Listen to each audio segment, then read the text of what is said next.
Welcome back, music fans. This is West Coast Paul live on location in San Diego, California this week. You're listening to Stylin' Radio, and this is the Pure Adrenaline Show. I'm here with my co-host back in the Midwest, Izzy. Hey, what up, Izzy? Yeah, what's up?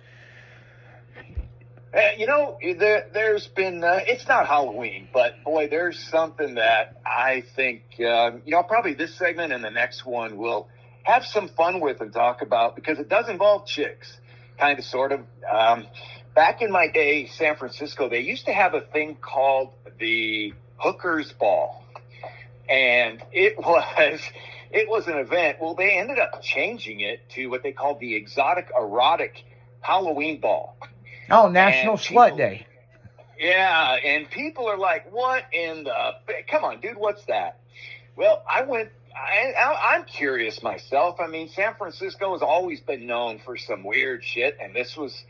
This one, I got to tell you, was the weirdest one. First off, it was an event at a huge... The Moscone Center. It's like a huge indoor... place you would do events. I'm trying to think, trade shows and stuff. And I mean, inside this event, there might have been 10 stages. Half of them had bands. Half of them had other things. Everybody that showed up had to be in a costume. And there was no limits to the costume. No maximums, no minimums. And this is how the event played out. And so me and my couple of friends, we showed up as flashers. We had little Speedos on with our big black jacket covering ourselves up.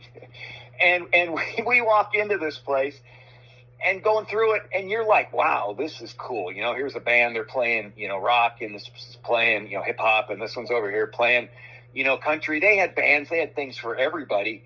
But then you start to see the costumes. And the first one we walk across, we're like, what in the hell? Here's looks like an 80-year-old dude with a staff, and he's got a banner thing draping down off his shoulder that was like old New Year. He's the guy that's going to pass on to the baby New Year, and that's all he had on.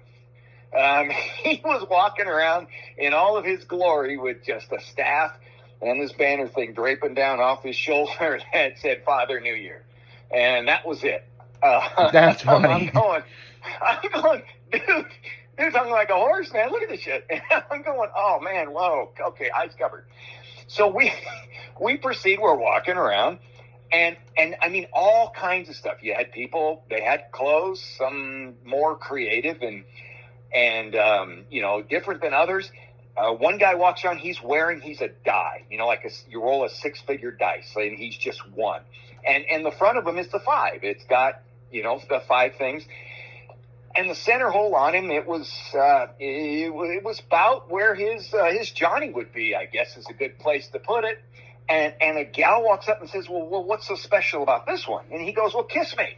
So she walks up, she kisses him, and guess what pops out of the 5 hole? Yep. And you got it. So his special little outfit was, unique. Yeah. Unique. Yeah.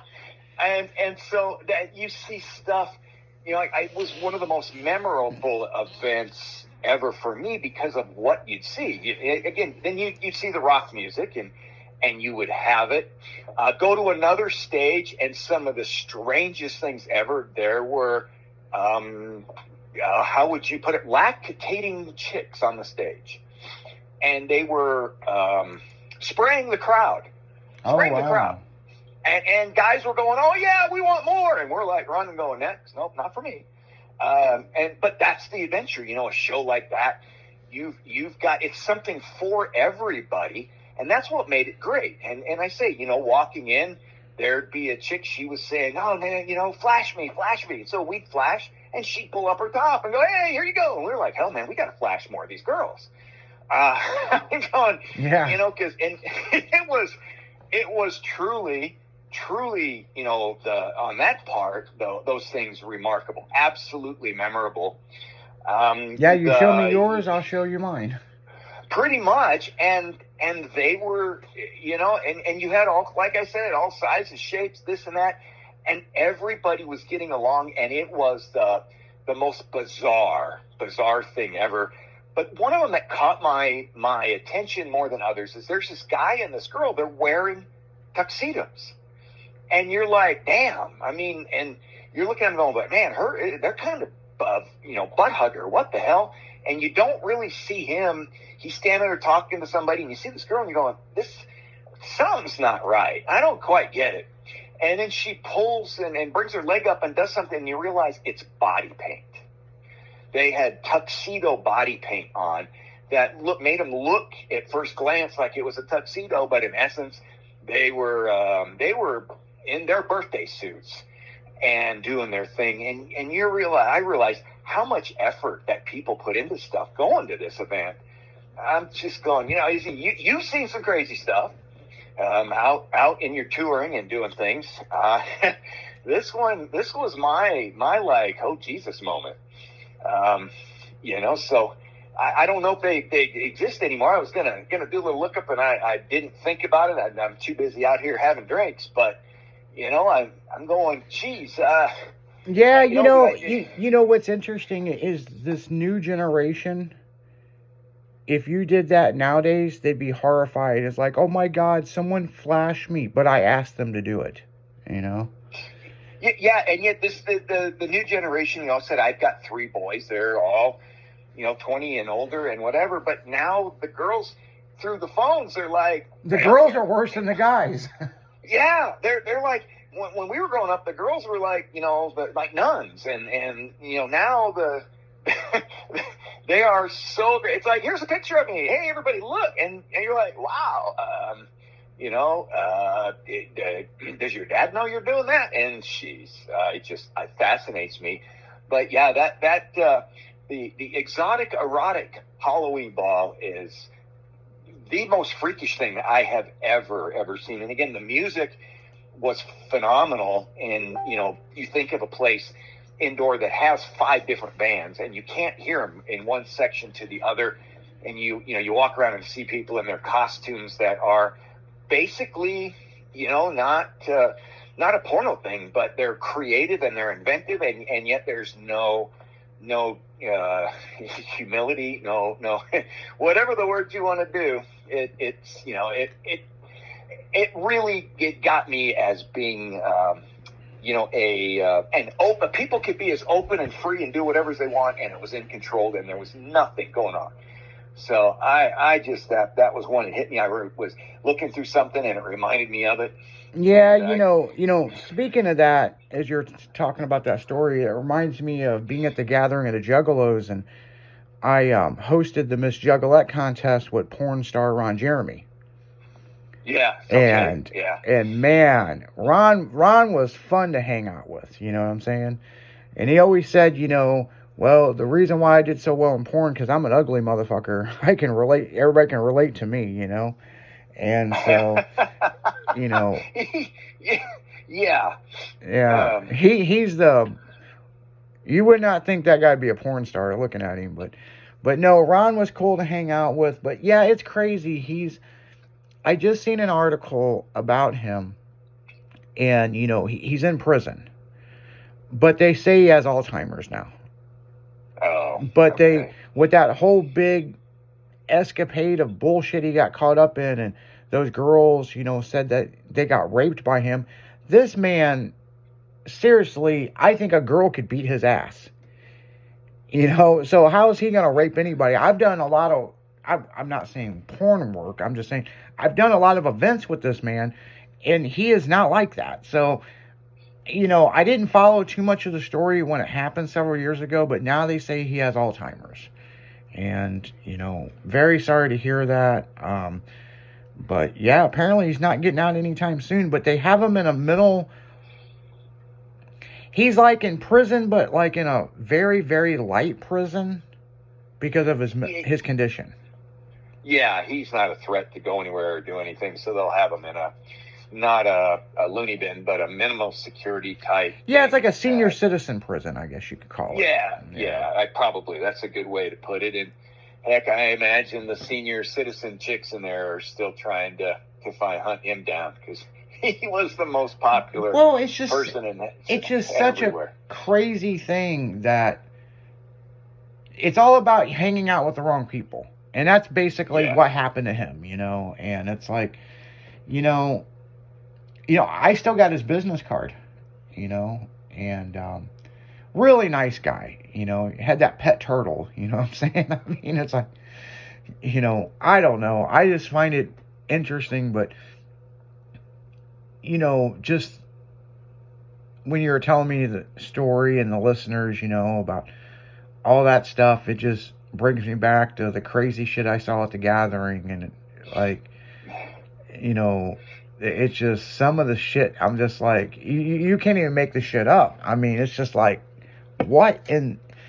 listeners, I mean, if you want an adventure, go to the Gathering of the Juggalos. I mean, they have one every year. It's not hard to get tickets, and it's a whole week. Everybody's like, well, how is it compared to Burning Man? Well, Burning Man, it's a lot different. I mean, the Gathering, there's weird shit happens at either one of them, you know. Hell, you can go to the Daisy show in Vegas, the Daisy Light show, the rave techno show, and there's some crazy shit. Here's the thing, people. Life is too short. You know, smiles carry a long way, right? And if you're worried about something from the past, you're never going to be able to fix it. You can only move forward. You know what I'm saying? Yeah, and get out and every now and then and do something that might be out of your comfort zone a little bit and see what it's like. You never know what you might find, or if nothing else, it's a hell of a memory that, you know, you can share later with somebody, you know, children, other things, that it's different because, you know, the world's changing. And I've done a lot of those things, and they've woken me up to a lot of different stuff that some of it I didn't think was cool. Some of it I thought was like pretty badass. And you know what? Life, it's like bucket list stuff, which I think in the next segment I'll get into of one part of it. And, you know, do something. You know, if you're not into a country thing, you know what? Go to a country concert. See what the hell it's about. Yeah, it didn't hurt you to go. It didn't kill you. Not at all. No, they're and they don't have to be expensive. Hell, you can go to a state fair or a county fair. A lot of those have shows, and they got bands that pop in and out. That for $10 you can get a ticket. And you know what? Go to see if you might like it. One of my kids, he's a country worshiper today, simply because we used to do random radio stations, or way back when, on in my car. And one day we picked a country thing, and he was horrified. He hated it. He made me turn it off. And later I went through a drive-through, and I was playing Garth Brooks back on it, and he went and hid in the back seat on the floorboards. He was so embarrassed. 3 weeks later, because we listened to it, and he started actually going, he became a country fan. Well, you know, and now he is.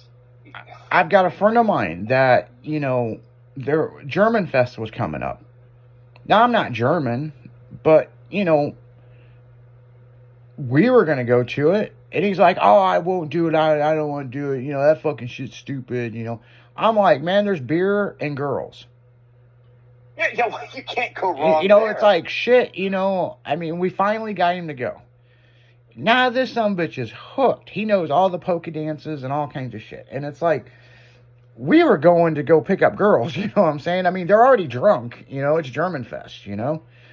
Yeah, and you can do the chicken dance while you're there. Yeah, you know, who gives a shit if you're out there and, you know, somebody's like, I'm not a dancer. Well, you know what? You don't know until you go out there and shake your booty. I mean, shit. Yeah. And those polka ones are not like, you know, dance floor bebop, man. They're fun. Everybody does them, and it is a great way to know, rub elbows with chicks and other stuff. So yeah, and on that note, guys, we're gonna get right back into the music. This is Pure Adrenaline on Stylin' Radio. West Coast Paul out.